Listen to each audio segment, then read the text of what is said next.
What are we doing? We're recording a podcast, Cookie. Fancy Ramen. I'm Neil. I am Cookie. And I'm Scott, and today is February 18th, 2018, episode 56 of our Fancy Ramen podcast, a podcast sometimes about gaming, and other times it's filled with off-topic banter about such topics as what movies we saw this weekend and other media.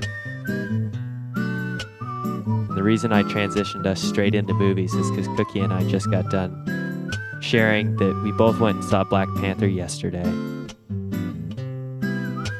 I was gonna do a bit, but then I lost it like all at once. Your chance we can give you a second chance. We're not live. This is Fancy Ramen, take 2. Click. Actually, are you recording? This is Fancy Ramen, take 3. I didn't even check to see if you were recording, Scott. Oh, you're asking me? I'm always recording. Okay, that's great. Do not rely on me always recording. It just happens to be that I was on the ball this time. And for those who weren't paying attention, me and Scott both saw a movie yesterday, about the Black rights, civil rights movements. That's right. I hear Malcolm X has they've taken some liberties with Malcolm X, and he has superpowers in this one. Mm-hmm. Yep. And he kills a lot more people. Yeah. Are we assuming that Malcolm X was played by Michael B. Jordan? I was going to say aligns with Eric Killmonger. Yeah. They both have glasses. Is that the protagonist or the villain? He's the villain. His name is Killmonger. Killmonger, the good guy. No. So there was a part of me that did not know whether you were talking about the actor's name or a character's name, and I'm like, Killmonger is kind of a how do I put it? A unfortunate name to be given or to have as a family name. Oh, I will say actually, on the realm of keeping on the ball with the recording, we've got audio for days, and I just added video right now, so. Oh, okay. That's fine. I can use the no vision or no image found. Yeah, is that from? Am I thinking? Wait, like sound only? Is that from Metal Gear Solid? Yes. Oh, where you're talking about where it's like the visualized waveform, or yeah, like specifically or the no image from the like codec in. I think that happens in Metal Gear Solid. You know Deep Throat, right? Yeah, I know how to do that. No, the character in Metal Gear Solid 1, who is represented by just a voice until you actually learn their secret or their real identity, and they go by Deep Throat, and that is a play off of the Watergate scandal. Right, I knew that it was from Watergate, but I actually don't remember it being in Metal Gear Solid. But it's been a long time since I played it, so is it fair for me to say chance, who Deep Throat is? Spoilers. I'm going to guess, spoiler, that it's Meryl. No. Okay. I'm sorry, my mind went in like a bad direction there. Big Boss. It's Gray Fox or the Ninja or Ninja. Oh, okay. I don't remember if they use. Yeah, Gray Fox is the Ninja cyborg. Do they refer to Gray Fox as Ninja or the Ninja? I don't think so. Cyborg Ninja? I think it's Cyborg Ninja. Right, I don't remember. And then when they were like, well, that was a cool novel concept, let's bring Ninja back. Oh wait, he's dead. I guess we have to use this one. Let's turn him into Olga. Yeah, exactly. Another spoiler alert after the fact. I'm sorry, all these posthumous spoilers don't really help anybody. Is Metal Gear Solid like 1, 2, and 4? Are those actually good stories? I can't really tell anymore. I would say 4 is probably not a good story, but it is almost entirely a story. Because I think it's really is really not a game. There's not that much gameplay compared to like cutscene time. I don't know. I liked the story for 2 just because it was wild and completely unpredictable. Yeah, the whole Solid Snake simulator bit was pretty interesting. Hey, what about Yeah. Black Panther? It's okay. I hate superhero movies. Everybody who's listened to our podcast before knows that. Anybody who's listening now just got that confirmation again. I actually really like this movie a lot. So What was the last superhero movie you saw? Just out of curiosity. Thor Ragnarok, which was also not bad, but And the one before that? I could have passed on seeing that one. And the one before that was probably Civil War. Yeah, you could have passed on that one. And I could have passed on that. Yeah, I actually could have passed on pretty much everything. And I even could have passed on, say, Black Panther as a superhero movie. As a civil rights movie, it was pretty good, though. Yeah, I mean, okay, so do you want to get into the fact that, like, I guess its current relevance to our own, like, political zeitgeist that's going on in the United States? Like, I noticed a lot of stuff about Wakanda as this fictional potential superpower trying to wrestle with a couple of different visions as either a like isolationist hidden superpower or a potential like World conquering superpower. yeah like a revolutionary interventionist superpower, or acting as a technological and like foreign aid superpower. Like there are two struggles going on. There's the binary between Wakanda remaining hidden and Wakanda becoming public to the world, and then the arguments of Wakanda becoming public to the world and usurping the traditional power roles that each country has through Killmonger's rule, which he essentially what he wants is just revolution for oppressed peoples. And then the alternative was I have a list of the actors up so I can remember everybody. I think it's Nakia. Nakia, played by Lupita Nyong'o, who her vision, I think, is ultimately what Wakanda will become based upon the results of this film. Which, if anybody thinks that a superhero film was going to end with the villain being in control, I'm sorry for giving that spoiler to you. But her vision is Wakanda being a beacon of, like hope and support for the free world. Did he just spoil the movie for me? No, don't worry. I wasn't going to see it. Neil, if you go to a superhero movie and you expect your superhero to lose, you have not been to many superhero movies. Or you have, I don't know. Been to the right kind of superhero movies? How many superhero movies have I seen where the hero loses in the end?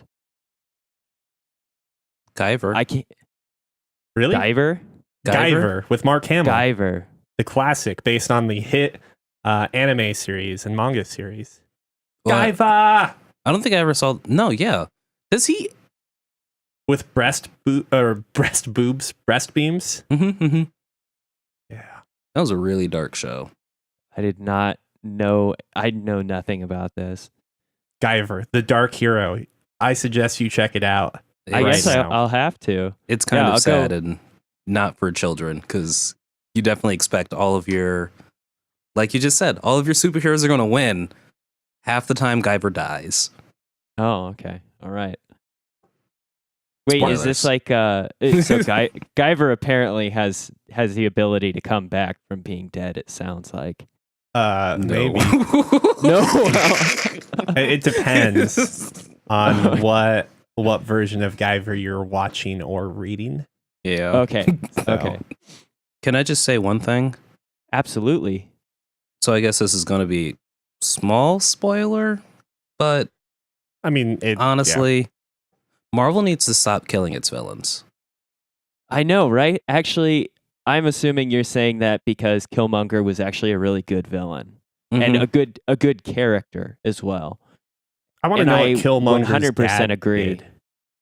What Killmonger's dad did? You should watch the movie. Did, yeah, we'd is spoil that the actually movie if we something? talk about it. Yes. Yeah. So I was just going to make the joke that, like, if Dave Killmonger was, like, a decent person, but always looked down upon because of his last name, like, it was hard for him to get honest work because his last name is Killmonger. So his son gets this horrible impression of, like, society.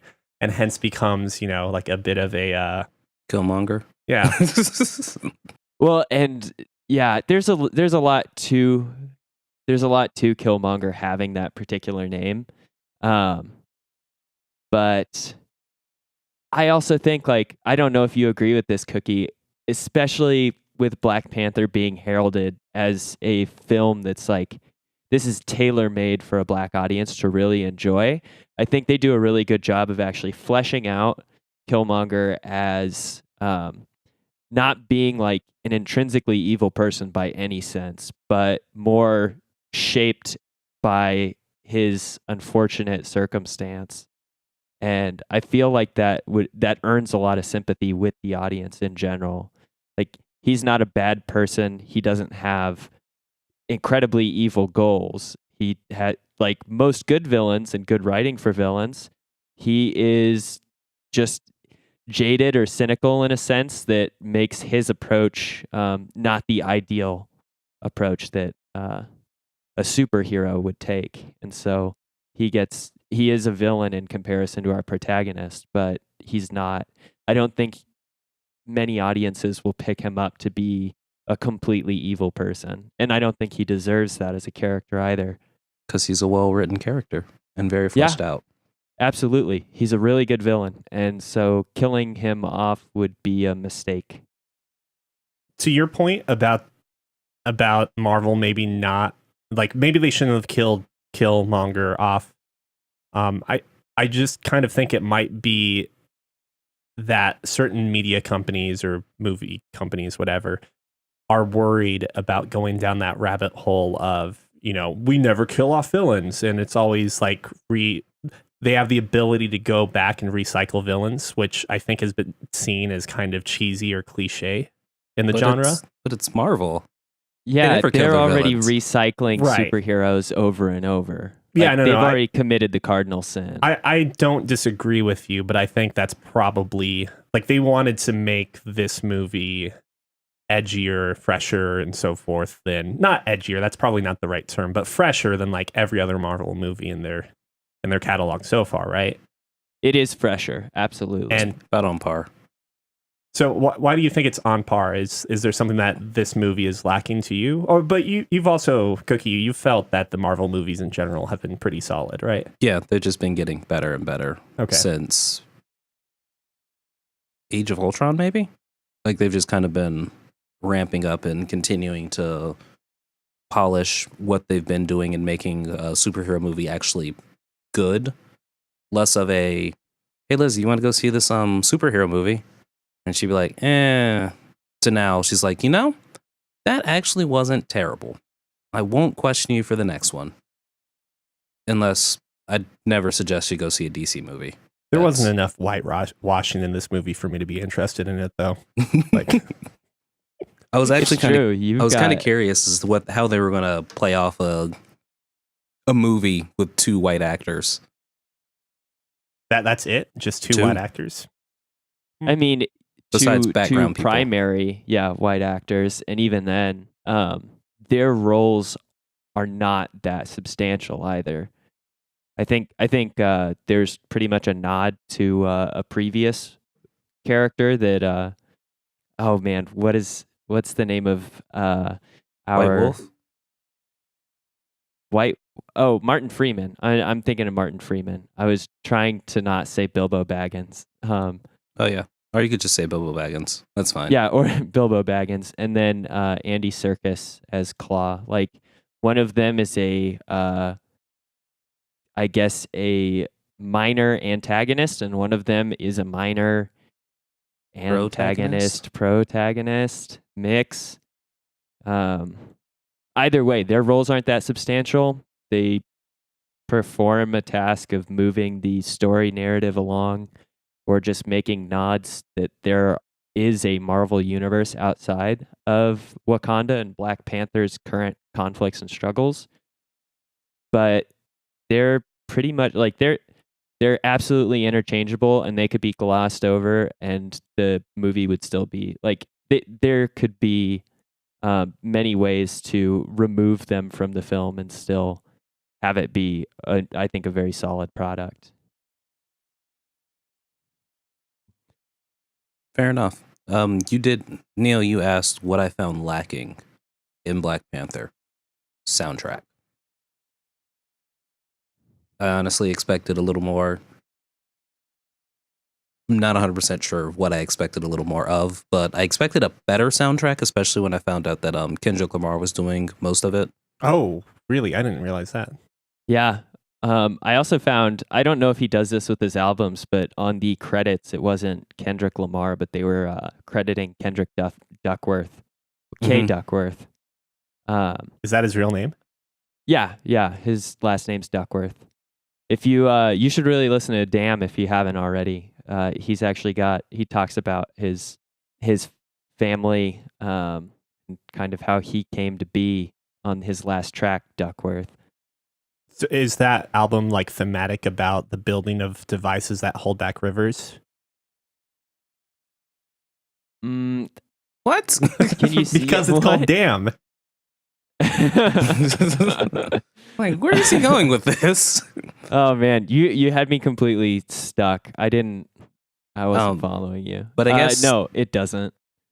I would say it kind of does. A symbolic Okay, river. Cookie, you have to. Well, yeah, the you have to symbolic find a way river to of fit Kendrick river in Lamar's there. life. You know the story of like how a dude killed his his uncle or his father or his brother? Oh God, I should have listened to the album right before this. Yeah, someone important to in his family.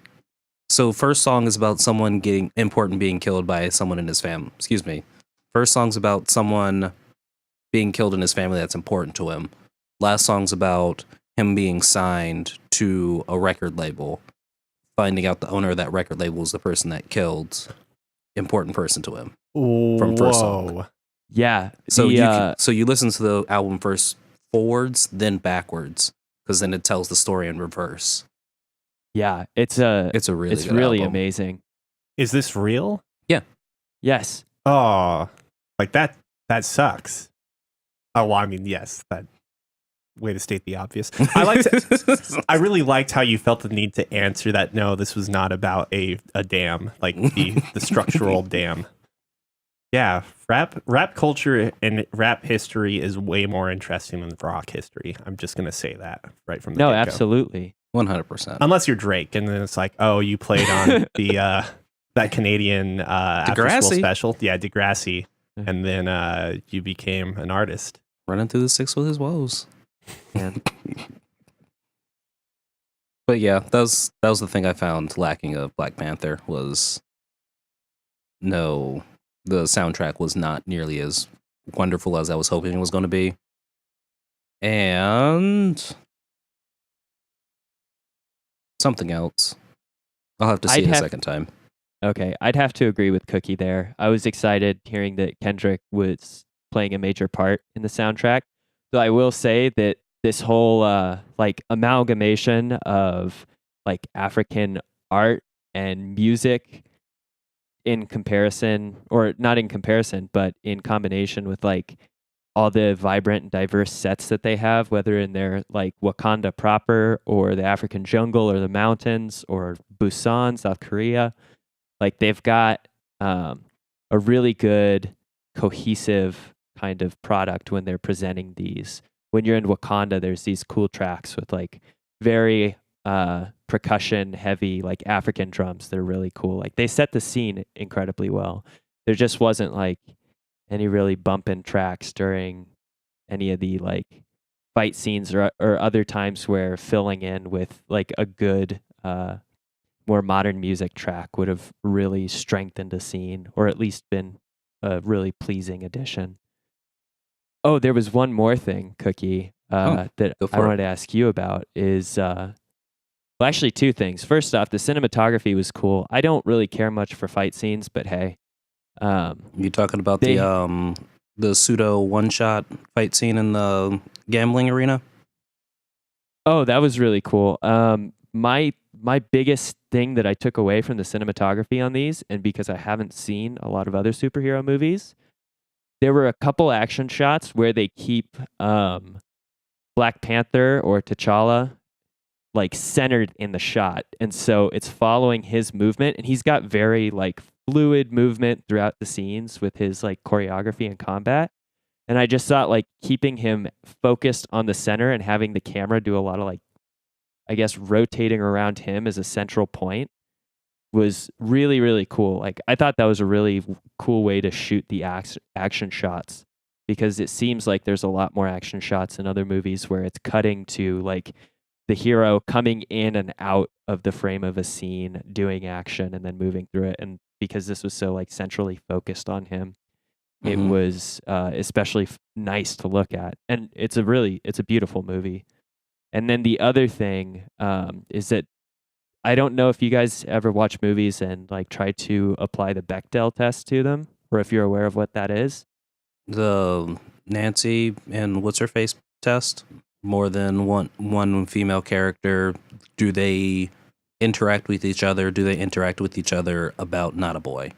Yeah, like two named women characters. This is the way that I've heard it most frequently interpreted: is two named female characters are talking about something that's not related to a male character in the movie. And a lot of movies in Hollywood actually don't pass the Bechdel test. And this one, because it has such a like loaded female cast, actually passes the Bechdel test quite frequently, which is it's really surprising, and it was cool. There was some really wonderful female characters in this, and I thought not only for having a primarily like black cast, they also had a very female heavy cast, and so it was especially diverse for what we see in a lot of blockbuster Hollywood movies. Well, they were trying to represent part of Africa that generally tends to be a matriarchal society. Absolutely. Rather than patriarchal. Do you think it does a better job than Wonder Woman Of showing empowering women? Yeah. Yeah, I think so. The women play, like, Wonder Woman is the central protagonist in Wonder Woman, right? And she has how many female allies does she really have in her film? She has one or two that are playing like ancillary roles. And in this, Prince T'Challa, Black Panther, is leaning very heavily on the expertise of his sister, his general, his ex-love interest. Yeah. Like his primary allies are almost all exclusively women.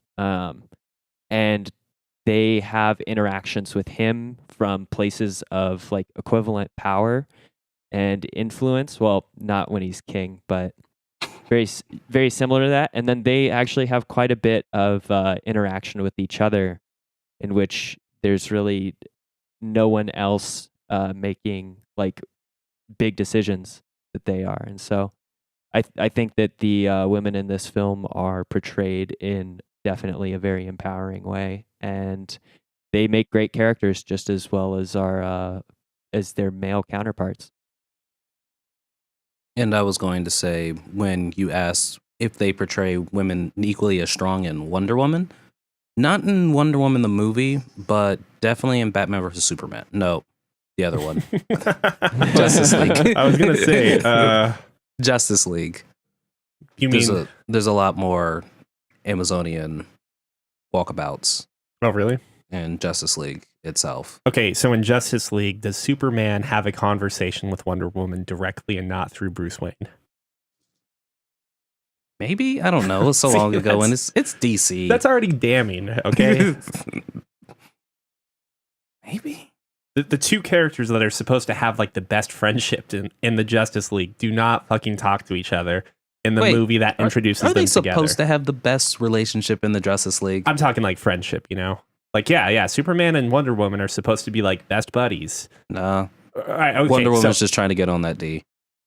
Okay, I thought at first you were like actually serious about this argument, but I was just gonna say, like, of the 5 or 6 whatever main members of the Justice League, like Batman and Superman obviously are at odds to some extent. I mean, that's how we got Kingdom Come. To some extent. To some extent. They're like the rivals that acknowledge that if they didn't have other rivals, they'd be taking each other down. Yeah, it's like, thank God we have supervillains to deal with. Exactly. Otherwise Superman, otherwise Clark, you'd be out for the count. Although Yeah. this particular version in the DC movie universe, it seems like they bond really well over their mothers. Martha! Yeah. Why'd you say that name? Martha.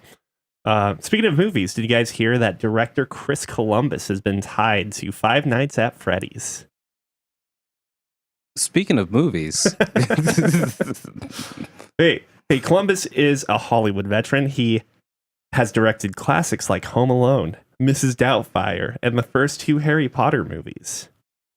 I do like all of those films. Yeah. I do like the first 2 Harry Potter movies. So let me present this. Putting the movies, the bad movies and good movies aside, what have you guys been playing this week for games? Have you? Go ahead. I am going to let Scott answer first. Oh, you got me. Okay. that well. Yeah, you did. You fooled me completely. I've been playing a game that I've already told you about called Darkest Dungeon, and the only update I have for that is that this game has some elements to it in which once you actually get like enough experience under your belt, you start being able to initiate like missions or tasks that you can't back out of. Like there's no retreating. And at this point, it's right around the time that you actually have some good units that you appreciate. And it's some pretty stressful gameplay. I'll say that there's a boss called the Shrieker that when you go to fight this thing, it is just it gives you a warning that you won't be able to what is it? You won't be able to forfeit or retreat from the quest. And so I thought, well, in that case, I'll have to put out my absolute best party members and really crush this. And then the mistake you've made. I know. And then I got like 2 turns into the fight and I'm like, everyone is going to die a horrible death and I'm going to be horribly crippled in my ability to play this game. At which point you have to then start from scratch. Not the games, not like start the game over, you have to start a party raising from some scratch. new recruits, right? Yeah, exactly. And the recruits that I got were after a very long process of culling the weak and like getting just the right troops. I made it out just barely, but I am now terrified. This game has actively instilled fear in me to partake in any quest in which I can't back out of. Because we're talking like 3 of the 4 available units were on death's door, and I just happened to complete it before anyone could die of a heart attack or get last hit. So Darkest Dungeon is a game that understands how to convey fear at the most opportune moments. Like it's a game similar to Dark Souls that I really enjoy because you get drawn in by the difficulty, and then once you start to feel comfortable, there's essentially an inflection point where the game becomes actively difficult again. And it's ideally when you least expect it. So that's it. I want to hear Cookie now. So I've been playing more Monster Hunter. Honestly, that's about it. My outfit is now all pink, so Howard is now complete and getting the high ranked gear. You meant Neil asked me earlier today when he first got here, is like, have I found that like beautiful armor build that I was actually like looking for? I initially told you no, but I guess yes, because I spent about a good day of just grinding certain monsters just to build a specific outfit for myself. And all yesterday pretty much, and after I got home from work on Friday, besides watching Black Panther and partying, I've been kind of just like finding the prettiest weapons just so I can build them. So right now my favorite weapon is a hammer that's pretty much just a large flower. It's beautiful. It's beautiful. As for me, I take it. Yeah, that's about all I've been doing. I guess I played a little more Ghost Recon Wildlands. Have you warmed up to that game? It's better than when I played the beta, but I'm also now playing it on just like the arcade mode, so it's like on the easiest difficulty, so the AI is really stupid, which just means now I feel like the best soldier ever. like the badass I should be, Or and that you're fighting a bunch of like toddlers. Yeah. If they're drug smuggling toddlers, then yes, maybe they should go. I think there's a VR game like that. Doesn't Drug smuggling matter. toddlers. Oh man. But no, I played a little bit more of that. The AI is still like really good. Like your teammates, your squad mates, like they're actually still really competent, and I find myself still leaning on them. I don't think I'm going to get very far in the story. I definitely am 100% sure I'm not going to beat this game because I can't tell where the story missions are. So It's not a very good map after like dealing with games that have like open world games that have good maps. I find Ubisoft maps not very good. funny considering how many open world games they've made. Now that I've seen a good open world map, I know what I know what it should look like now. Now it's like, man, your layout is cluttered and dumb. Thanks for showing me everything everywhere, guys. Just empty the map. Be like, hey, this is the place that you want to go to. Call it good. Just Breath of the Wild that bitch. And I'll be happy. I don't really have much to talk about the games I've been playing. So I'm basically finishing up some games I've already talked about, Trillion, Night in the Woods. I also have been playing more Breath of the Wild, and it's been like a nice game that I can just kind of lay in bed and play. And like the way I play the Switch in bed at times can be kind of ridiculous because I'll just have the console propped up like on a blanket or pillow on top of me, and then I'll just have my arms like at the side as if I was sleeping, just with the Joy-Con separately. Oh, okay.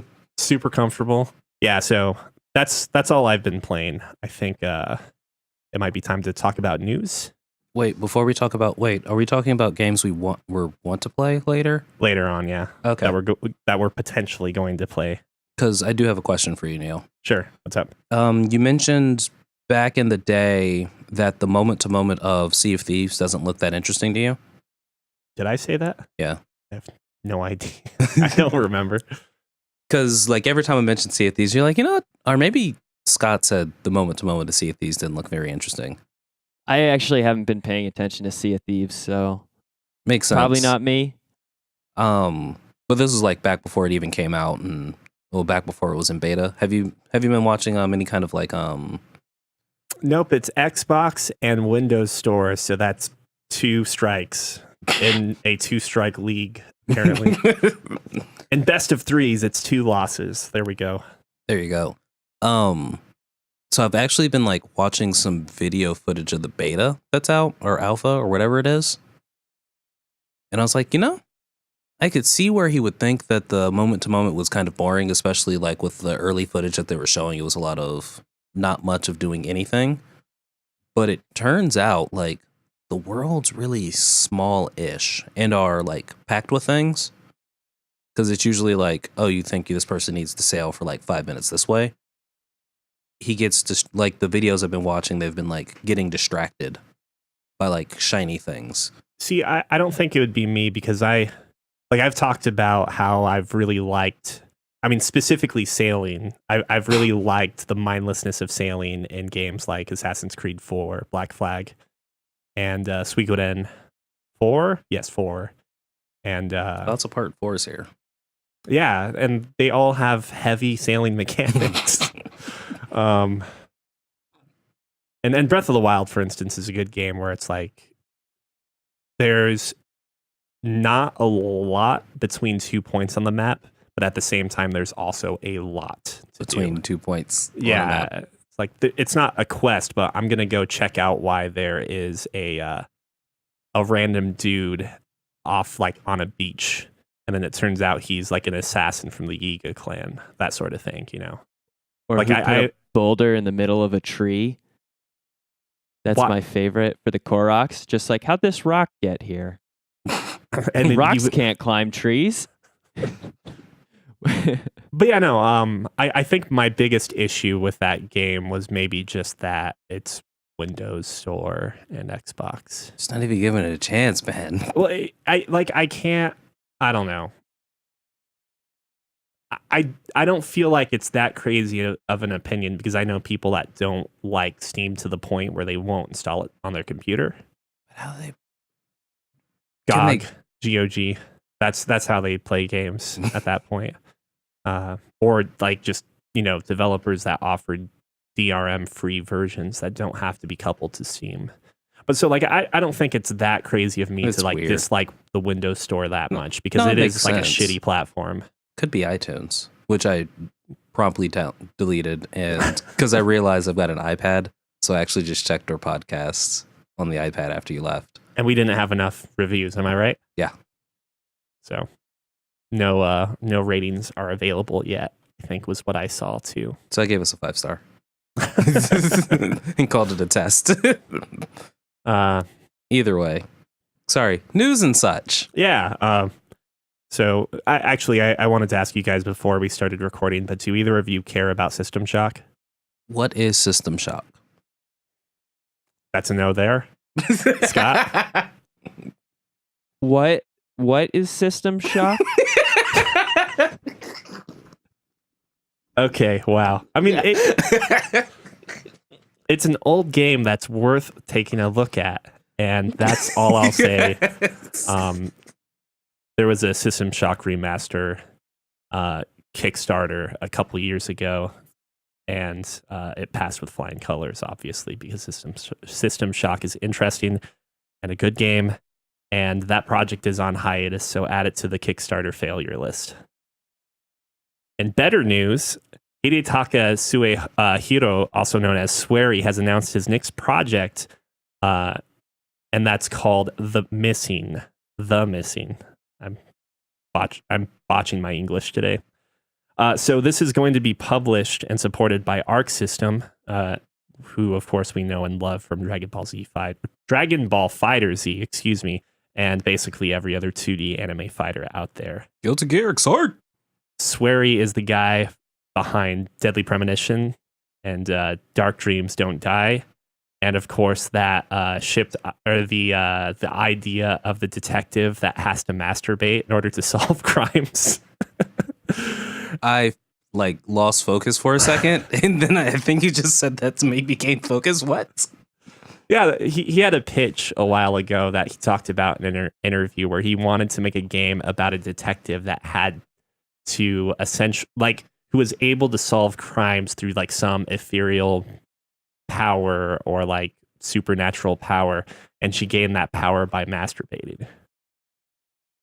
And obviously, and then that turned into the game where you pet cats to learn about crimes. Is that the same thing? Yes, I think that was a weird connection to the game that had a Fig pitch, which Fig is like Kickstarter, except you can actually invest in the game's success.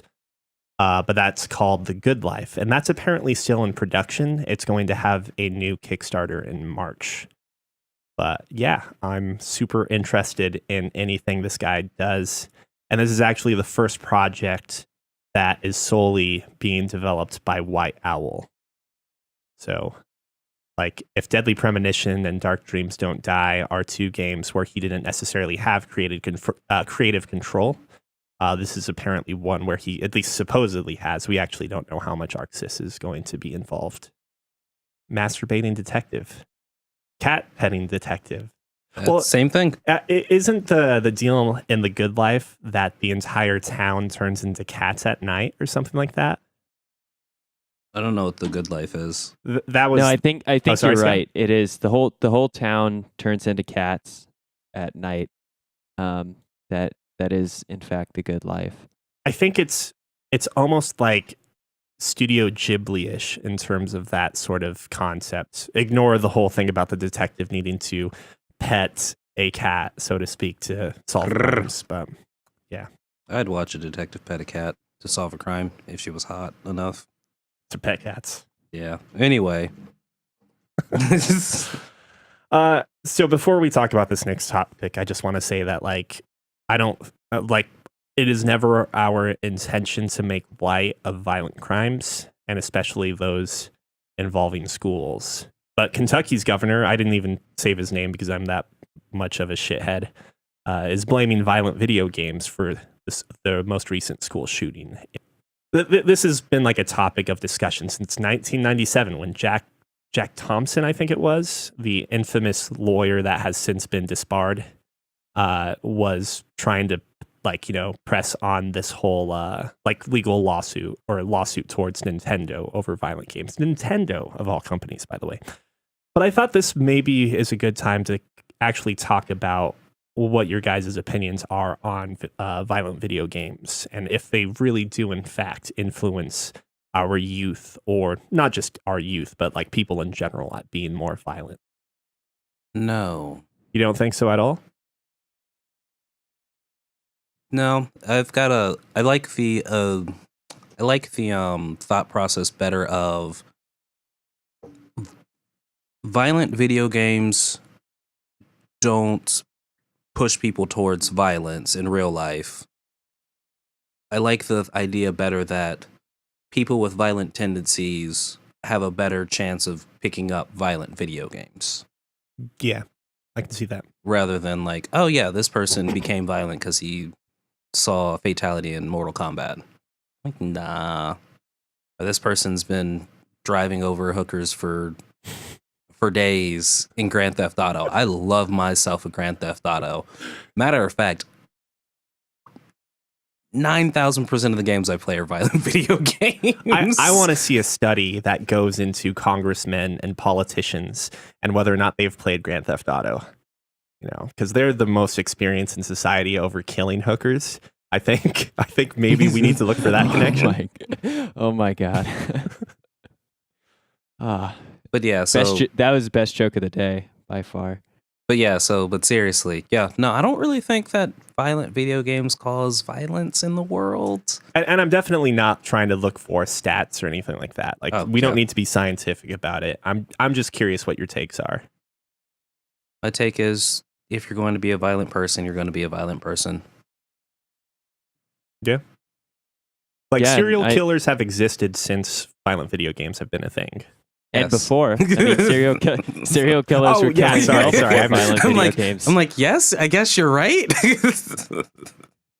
I do kind of wonder, though, trying to play devil's advocate, but there are a lot of countries out there that have censorships in place over how gruesome and violent games can get. Australia for the win.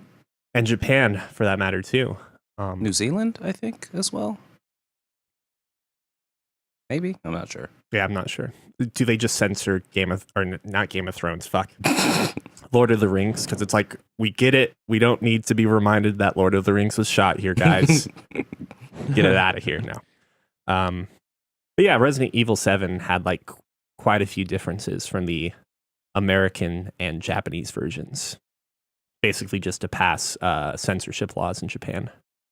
Isn't our media known for being just, on the whole, more centered towards violence as the primary shock factor versus, say, sexual content, things like that?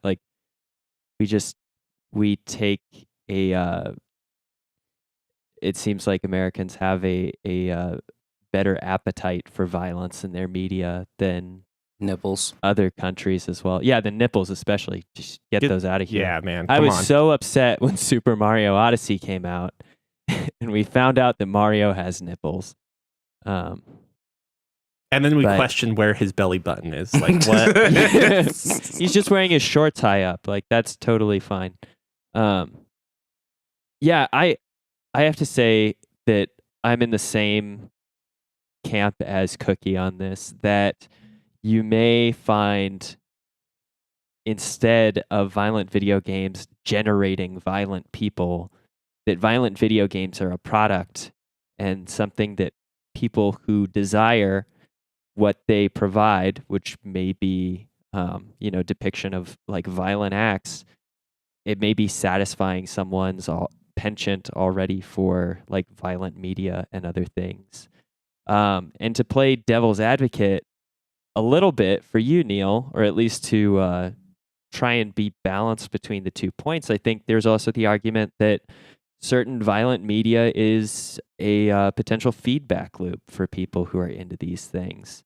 If you already have a person with violent tendencies that picks up very violent video games and likes to express themselves through them that way, I don't know. I'm not super into particularly violent games in general, but I certainly have played them, I think, to a relative frequency of other gamers in my kind of age group and cohort. But that may be another way to kind of reinforce those behaviors or normalize them to the person who's playing them. Like if you have violent ideation and you can act it out in a virtual space, maybe that's not the best for you mentally. But at the same time, the argument should be clarified that many people, lots and lots of video game consumers play violent video games and do not have any sort of interaction with violent behavior in their day-to-day personal lives. Part of me wonders if really the media we have now, it like maybe it does. There would be extreme examples to this argument, I guess, but maybe we shouldn't be so worried about what media, and when I say media, I mean novels or books, magazines, TV shows, movies, video games, everything really has, and more about what is becoming readily accessible in terms of like the internet and what you can find on the internet at this point. Like I don't want this to be like I'm not arguing for the stance of like internet censorship, but I think it's maybe more alarming when you can have a 14-year-old or any age group, not specifically that base, look up on Reddit and find videos of people dying, like real death, and that probably, like, if you want to argue that the consumption of a first-person shooter makes someone violent, I think you have to concede that watching videos of people dying in real life is probably way worse than that. Logan Paul for the win. Well, that was a corpse. I mean, but yes, no, you're absolutely right. But he's also done some even more fucked up. Well, not even more, but some additional fucked up shit as of late. Like I think he was torturing like some rodents or something on his channel. Last I heard. Wait, he hasn't been kicked yet? Well, he just had his revenue, or excuse me, he just had advertising banned from his channel entirely, or it's something to the extent where like he's not getting paid for advertising on his channel anymore. And I think that's probably the best thing YouTube could have done, because I don't think you can just kick this guy off your or your website, because I think if you do that, that empowers him in some way. Like he can't play the victim. And if he does, he's an idiot. Like I hopefully everyone would see through that. Yeah, to add a little more context to the Logan Paul, the most recent Logan Paul scandal, he was in a video where he's tasing dead rats and he's quote unquote performing CPR on fish that he's pulled from the water. So whatever happened to the good old days when you could just turn on the YouTubes and watch a girl stare at you? Or a hamster eat a tiny burrito. Oh, that sounds adorable. It's still there, but it's like, it kind of goes to the point that for whatever reason, our society seems to have like a weird taste for cruel things, and like it's kind of troubling. I don't know. It sucks. Yeah. Welcome to Political Talk, the Fancy Ramen podcast. Donald Trump this hour is going to be attending a conference for small hand therapists. The Dow was down 17.5 points. Bitcoin is down. Bitcoin is still on track to be worth $1 million in 2020. But many are selling and selling quickly. Scott, are you shooting the moon? Are you shooting for the moon? Are you? I don't know my memes enough here. No, that's all right. Shooting the moon is an expression, but that's right, Neil. I'm investing every single bit of financial liquidity that I have right now into Bitcoin. I also hear that it might be time to jump on other bandwagons, such as Dogecoin and I can't name a third cryptocurrency off the top of my God, head. it's Ether. Ripple. Okay, Ripple. Yes. Ripple's what Yes. everyone's going for. People call in for Ripple all the time. Really? You can buy Ripple at No. Okay. No, you cannot. No. You can barely buy Bitcoin. You can buy Bitcoin futures. So yes, Neil, I've invested my entire life savings into Bitcoin, and now as a fifth of a Bitcoin owner, I am preparing for my future inheritance of millions of dollars when I cash it in.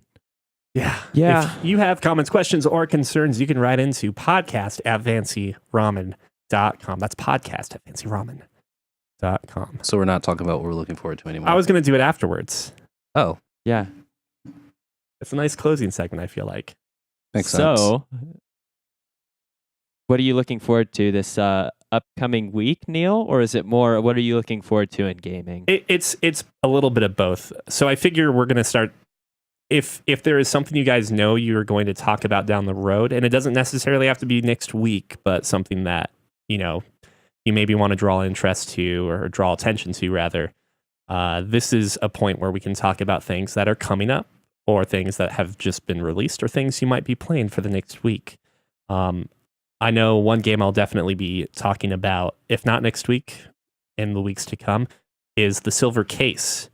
And while I've been talking a lot about random Japanese developers, this particular game is the first or the debut of Suda51, who's known for things like Killer 7, No More Heroes, and The Killer is Dead. A bunch of games that are like hyper stylized and oftentimes sexualized. But this game is quite different from that. It's a mystery game from what I've read and what I've seen so far. And I think it might be right up my alley with how much I've been enjoying mystery and thriller type games lately.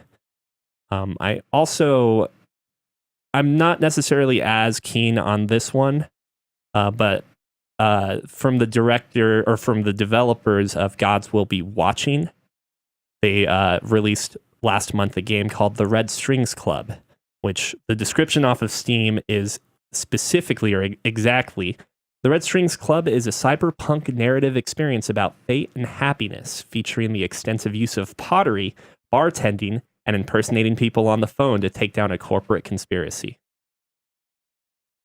I want this. Yeah, that's kind of like, what the hell is this? It's $15. I was kind of debating whether or not I should wait until it goes on sale, but maybe we could play it. I don't know if you want to record that. Yeah. You had me at pottery. It definitely has the beautiful pixel art that Gods Will Be Watching also had. Actually, it's even better looking than Gods Will Be Watching. And it's got that same kind of neon Hotline Miami vibe to it as well, and its visual aesthetic. So it's a very pretty looking game, and the mechanics look like they're pretty different from anything else I've played. Might be up your alley, Neil. It looks weird. So what concerns me is that I have such a high expectation for bartending simulators at this point, thanks to Valhalla, which if you're into anime narrative, that game is for anyone out there, I think. But Gods Will Be Watching it was like just such a cool experience for me, and I don't want to rehash anything I've already said about this game because I feel like I've talked about it in the past. But yeah, it's enough for me to draw interest to the game. I am maybe more pulled in by that weird description. Like, how are you going to fit pottery into a narrative game? I don't know. And then last but not least on my list is a game called Night Shift, which was one that is designed to help doctors reduce diagnostic errors. So it's currently in closed beta, but I've been seeing this surface on a bunch of video gaming news sites, particularly because it seems to fulfill some sort of narrative or story direction that would interest players that are not necessarily doctors into playing. So I'm going to keep an eye on that. And when that releases, I'll probably buy it. Seems interesting. Anything you're looking forward to, Scott or Cookie? Far Cry 5 is a month away. I might, because Ubisoft always seems to have pretty good like discounts or sales, even for their relatively newly released games. I might wait on that. But the other game I was also looking forward to in March is... I'll have to make a determination on whether I get into Ni no Kuni 2 or not. I feel like I've got a better tolerance for playing kind of JRPGs now.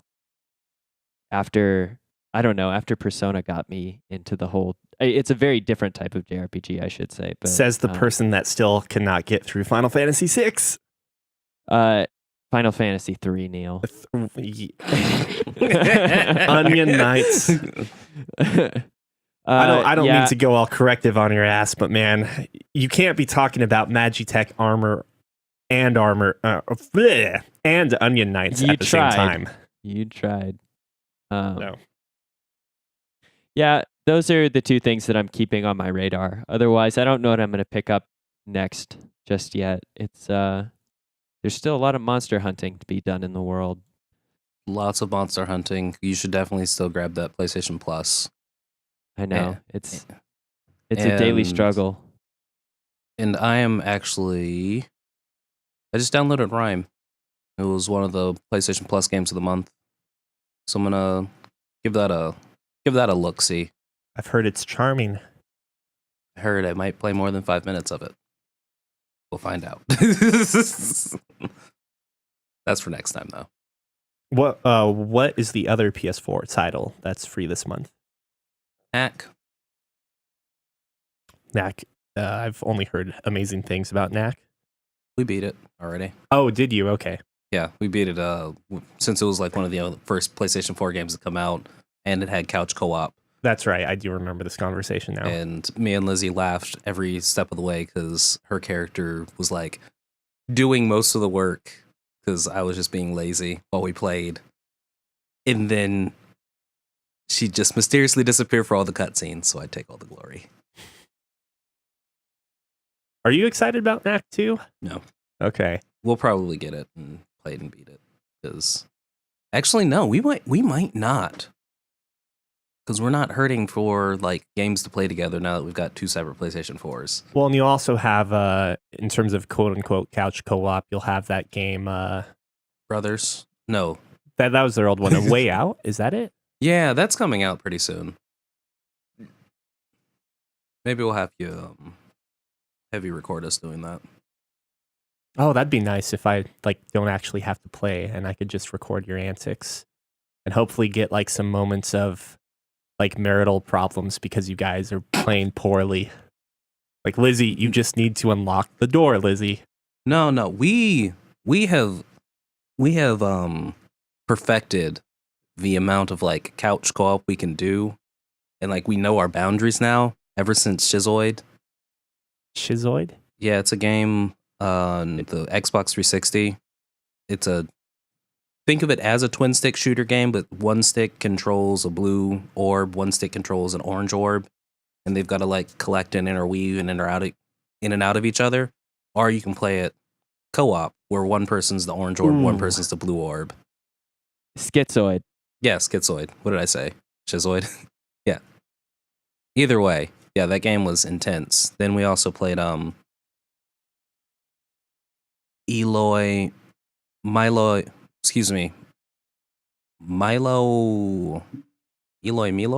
I think was what it was called. My Elo is way low. Pretty much. And if you haven't heard of Milo Elo, maybe? Nope, not that. I'm gonna find it. I'm gonna find this dang game. It's a puzzle game where you're bending the world around you. Elo Milo. Milo. Thank you. Also a very frustrating game, couch co-op. It's quite charming and beautiful. And Neil, if you want to see conflict, just watch Sierra and I try and play Portal. See, me and Lizzie didn't have that much trouble with Portal. I will say I did kind of shut down and give up at the end of the last level of Overcooked. Oh, really? That was not as hard as I thought it would have been when we played it. Well, after we got like the rhythm down of that stupid level and the stupid fires, it just got really frustrating because like we were keeping the fire extinguisher in like a specific place. Mm-hmm. It would get really frustrating when that specific place was on my side of the like 2-part building and Lizzie's kitchen was on fire. Well, wait, how does her kitchen start on fire? Okay, so I'm assuming Lizzie was on the side that the monster is not on, correct? And you're on the monster side. I think the only times we had fires were when the monster was impatient and shot fire at us. yeah, we also had fires at like random spots because like at one point, Like you let something cook too long? yeah, like at one point it was like, okay, we both need to be over here. Crap, there's something cooking. Let me go back. Oh. And I definitely spawned on the wrong side. Either way. Anyways, this is going on maybe a little too long today. Cookie. Thanks for listening. This was Fancy Ramen. I'm Neil. Cookie. Scott, And we'll see you next time. bye. Omake!